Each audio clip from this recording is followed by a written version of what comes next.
मुझे याद नहीं कि मेरा जन्म कब हुआ,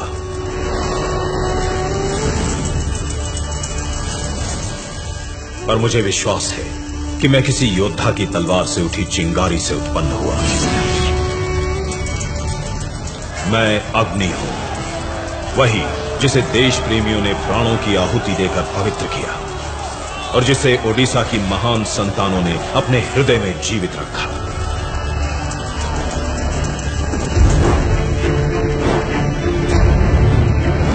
ओडिशा एक ऐसा दिव्य भूखंड जिसका इतिहास देखो तो इतिहास नहीं, साहस और पराक्रम की गौरव गाथा है।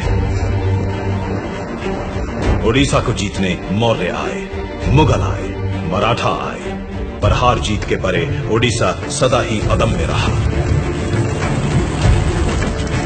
फिर एक समय ऐसा आया जब राज्यों पर राज्य निकलता, उपनिवेशवाद का अजगर ओडिशा के खोरधागढ़ तक आ पहुंचा। खोरधा के महाराज मुकुंद देव द्वितीय अभी बालक थे और उनके दीवान और मंत्री जोई राजगुरु के कंधों पर शासन का भार था। ईस्ट इंडिया कंपनी ने राज्य पर अधिकार मांगा तो जोई राजगुरु ने उन्हें युद्ध की चुनौती दी।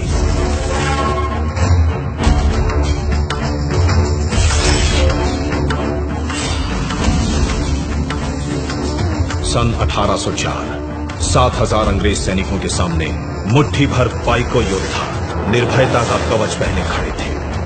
अंग्रेजों की जीत निश्चित थी, पर हारने से पहले रणधीरों ने ऐसा समर मचाया कि रणचंडी हर्षित हो नाच उठी।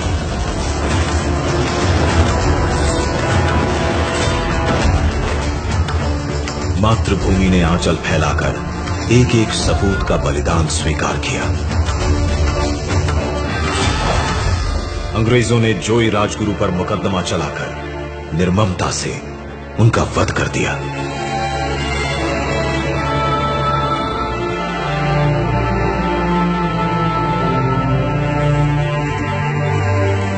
खोरधागढ़ अब ईस्ट इंडिया कंपनी के अधीन था। पूरे राज्य को निराशा और संशय की काली छाया ने ढक लिया।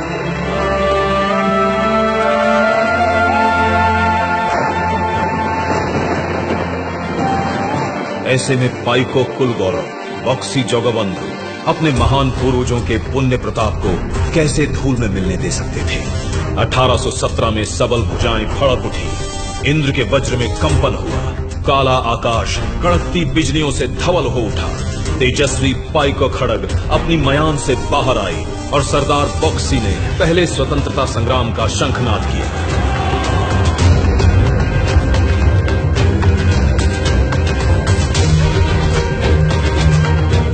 पिंडी की बाहुबलेन्द्र और कुर्तिबासा पाटसाहनी जैसे अनेक रणबांकुरों को साथ ले सरदार बक्सी ने छापामार युद्ध की योजना बनाई। घूमसर के कौंध आदिवासी भी साथ आ मिले। सभी सूरमा वो साए गजदल की तरह जंगल से निकल कर अंग्रेजों के दफ्तरों, गोदामों, भवनों और खजानों पर धावा बोलने लगे।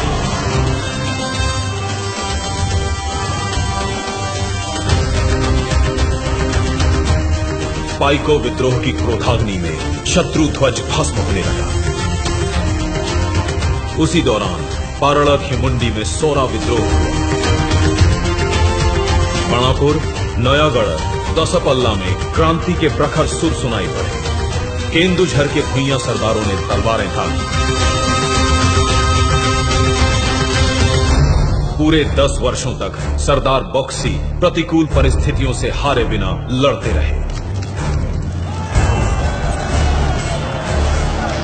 फिर एक दिन उन्हें धोखे से बंदी बना लिया गया, पर क्रांति की आग अब दावानल बन चुकी थी, जिसे वीर सुरेंद्र साय जैसे राष्ट्रभक्तों ने जलाए रखा। वीर सुरेंद्र साय के साथ घेस गांव के जमींदार माधो सिंह, फत्ते सिंह और उनके पूरे परिवार ने जन्मभूमि का ऋण अपने प्राण देकर उतारा। कालाहांडी के रिंदो माझी और कोरापुट के लक्ष्मण नायक ने जीते जी अंग्रेजों की तलवार को जंग नहीं लगने दिया। देशभक्त बलिदान के ऊंचे से ऊंचे कीर्तिमान स्थापित कर रहे थे, तो अंग्रेज सरकार क्रूरता और नीचता की गहरी खाई में उतरती जा रही थी।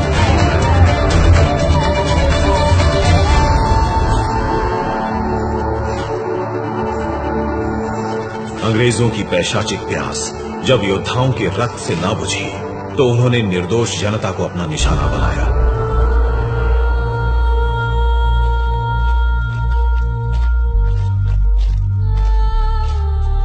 कभी एमको सिमको मैदान में निहत्थे आदिवासियों पर गोलियों की बौछार की, तो कभी इरम में शांतिपूर्ण प्रदर्शन करते लोगों का संहार किया। इन रक्त तीर्थों पर बेकसूर लोगों की चीखें जैसे आज भी हवा में ठहरी हुई हैं। लेकिन ऐसी अनगिनत चीत्कारों और पुकारों के बीच जब बालक बाजी राउतर की मासूम आवाज सुनाई देती है, तो आत्मा में शूल सा उतर जाता है।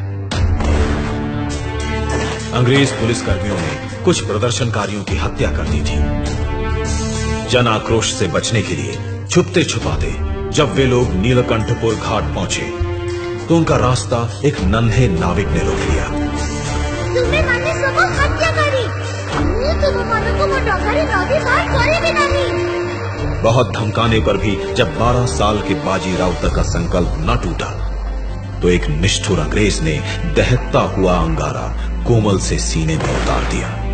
अंतिम क्षणों में भी बाजी राउतर अपने साथियों को चेताता था।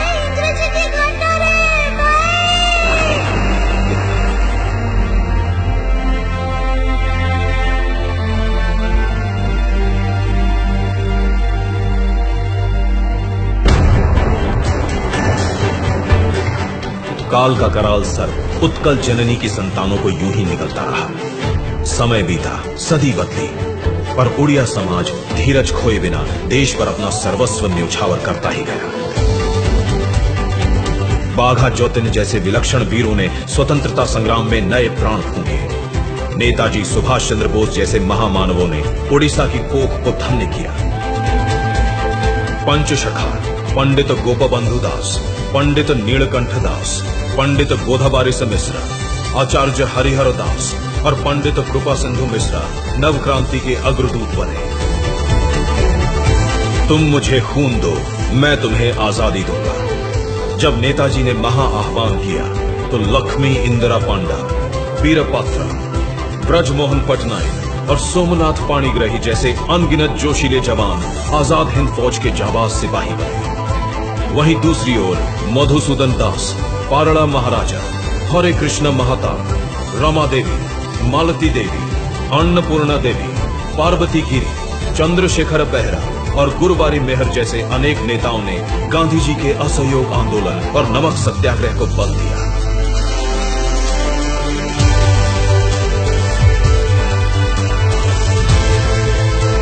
कांत कवि लक्ष्मीकांत ने वंदे उत्कल जननी की रचना कर पूरे प्रदेश में नव ऊर्जा का संचार किया। भारत छोड़ो आंदोलन का आगाज हुआ, तो बरगढ़ जिले के पनीमोरा ग्राम का हर व्यक्ति अंग्रेजों को भारत से बाहर खदेड़ने बढ़ चला। ओडिशा के शेर हर मोर्चे पर तैनात थे। 1804 में शुरू हुआ महायज्ञ 1947 में जाकर सफल हुआ। क्रांति की मशाल से उत्सव के दीप जलाए गए।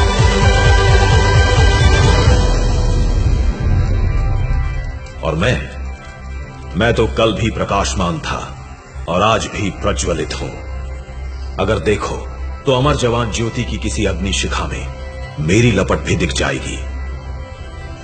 मुझे कभी बुझने न देना। मैं सम्मान हूं तुम्हारे पूर्वजों का। मैं ताप हूं देश प्रेम का। मैं तेज हूं अदम्य ओडिशा का।